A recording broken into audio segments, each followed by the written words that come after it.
Okay, this is episode 87 of RV Dream Makers, and in this episode we are at Capitol Reef and we got 6 days in Fruita Campground. It is probably the best campground we've ever stayed in. I had to get the reservation 6 months in advance because it's hard to get into. There is no hookups. There is a showers, bathrooms, a dump station, but it was like I said, it was me and Michelle's favorite campground we've ever stayed in. We don't stay in a lot, but it was just so peaceful. There's no service. We were able to, with Wi-Fi calling and our WeBoost on our Verizon, we could get messages. We really couldn't talk to the kids or anything. But I hope you enjoy this episode. It was great down there. We can't wait to go back.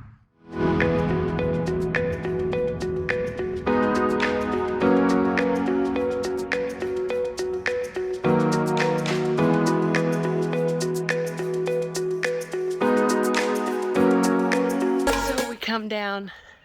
We just climbed. We were up on the other side of that. But we just came down. This is the Fruita Campground that we're staying in over there. But there used to be Mormon settlers here, and they have a bakery because there's all kinds of orchards in here. And when it's in season, you can actually pick fruit. And there's a list of what fruit they grew in here. I'll have to read it, but we just came off the trail, so now I'm going to the bakery, and it says it's a bakery and a museum, so I'm going there. Jody's going back to the fifth wheel because I want to try some of their pies. Beautiful this is. This is the bakery, and it says it's a museum, but they've got horses in this. There's the horses. They're just gorgeous horses. So they have all kinds of like jams, toppings, salsas, tomato basil soup base, and then they have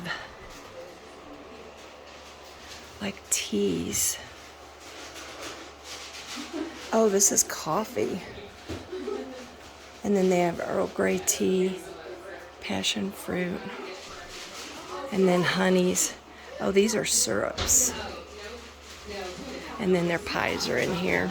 Their bakery's in here.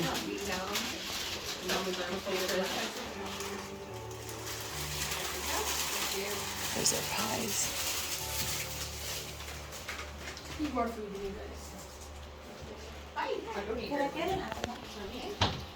So I got some bodacious berry jam, and then a mixed berry pie.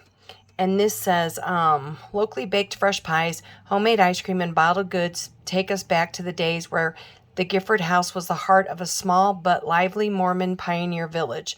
Surrounding fruit orchards are the most obvious remnant of the pioneer community of Fruta, settled in 1880. Today, these are the largest historic orchards in the national park system, preserved and protected as a rural historic landmark.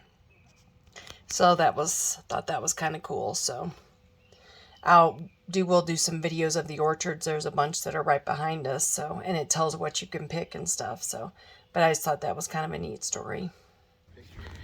So this is one of the orchards. I need to find out how many they have, but it says Mormon pioneers planted thousands of fruit trees in the fertile Fremont River Valley from the 1880s to the 1960s. These trees provided food and income to the 10 or so families who called the area home.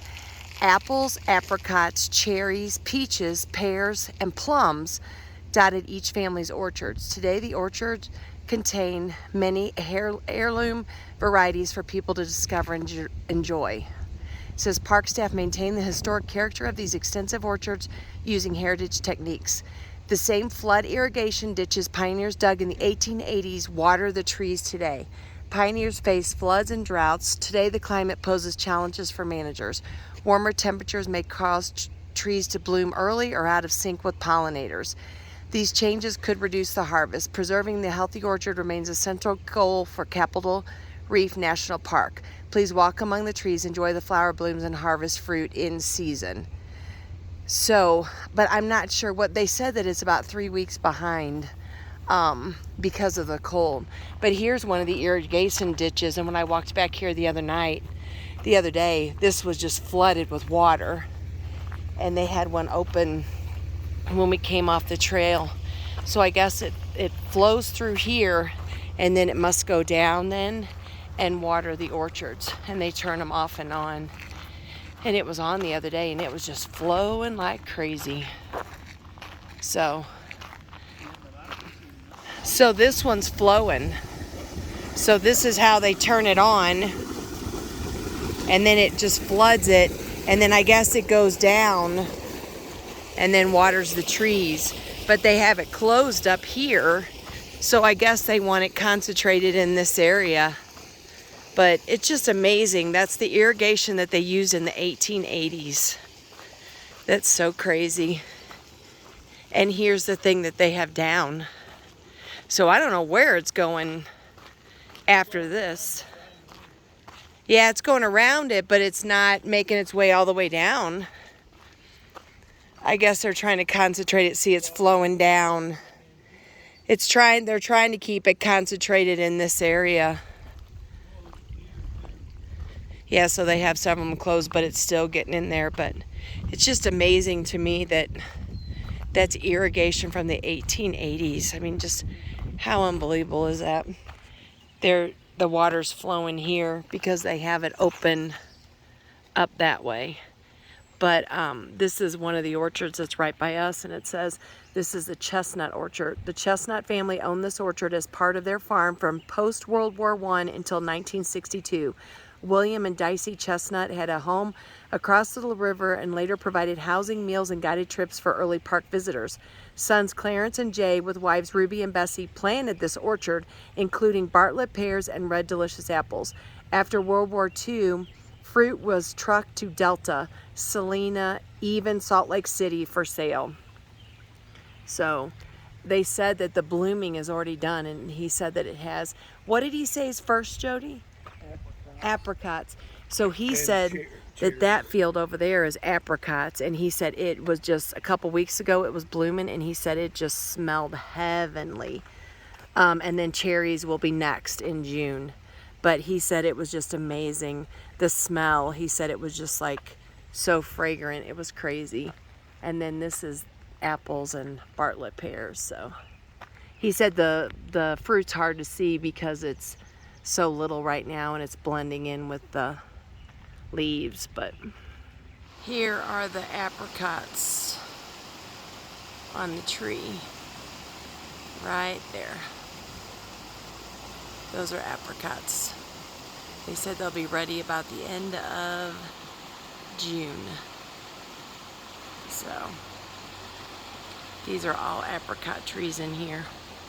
And these are the trees that he said smelled heavenly when it was all blooming. So okay, we are in Fruita Campground. There's our spot.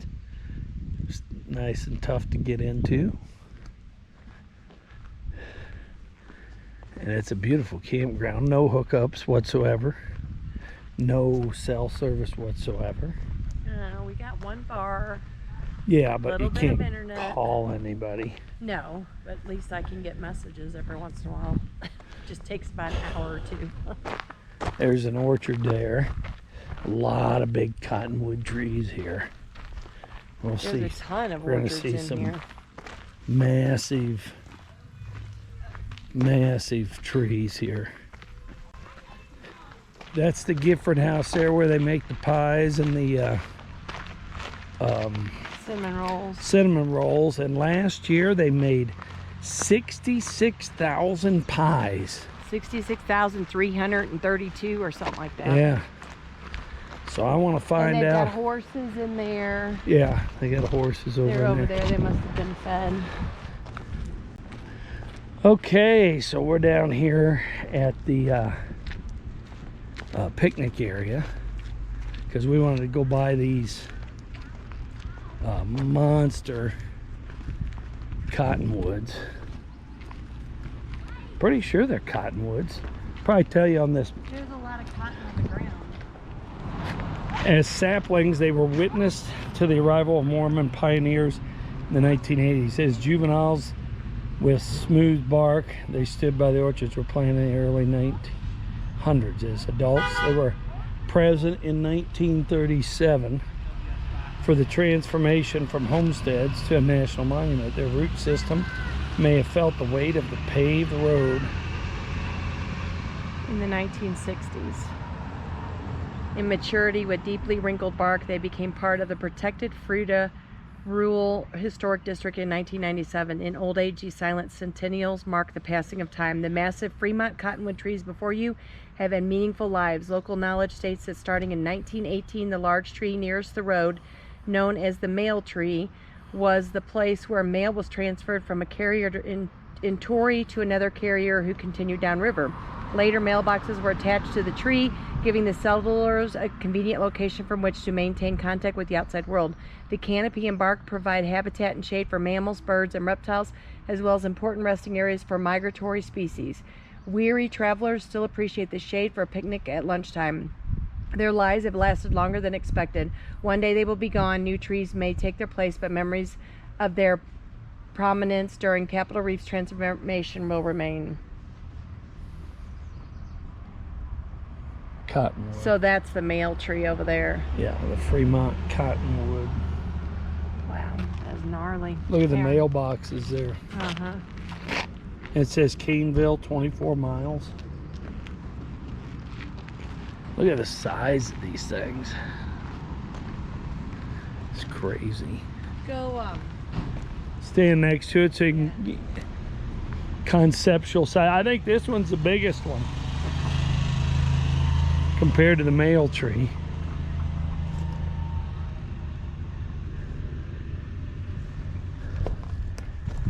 That's just bigger than that one, isn't it? this one's bigger. Yeah, bigger round, bigger base and stuff, but That thing's the size, gnarly. if a limb fell off that, it'd kill you. Look at the size of those things. Huge.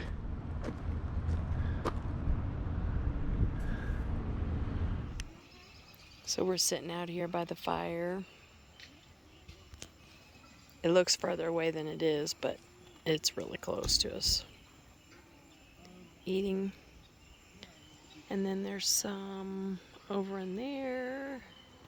And there's one, there was about, what was there, probably 20 of them, Jody?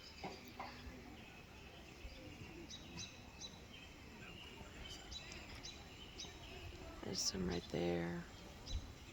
And some went over the fence, but they come in here all the time. That's a charter school from Colorado that's here. Right across.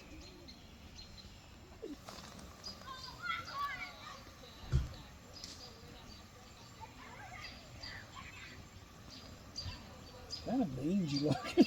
Yeah, they're awesome. Guess that's their winter coat tomorrow. We just walked from the Fruta schoolhouse, but it's still over an hour before they do the talk down at the petroglyphs, which is down there. So about halfway there is this back that goes back to the campground. You're just gonna come over here and sit by the creek and eat something, some snacks and stuff.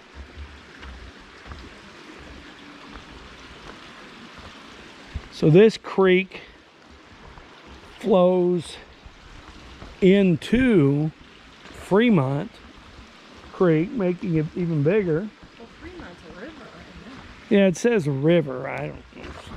To me, it's a creek, but it? Well, apparently it can flash flood and wash cars away. So. yeah, you want to sit over there? Or do you want to sit at the table? This will probably be better.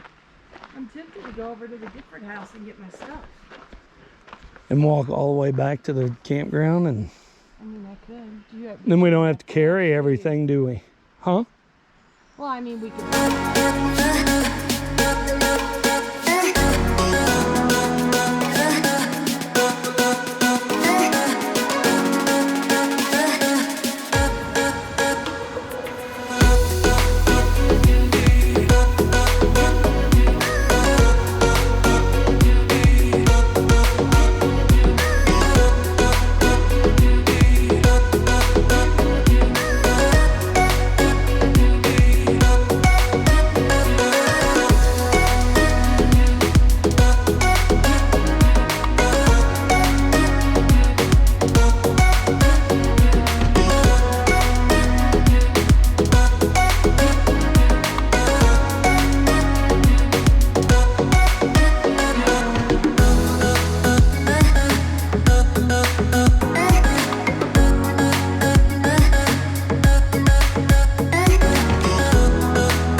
Okay, hope you enjoyed this episode of RV Dream Makers.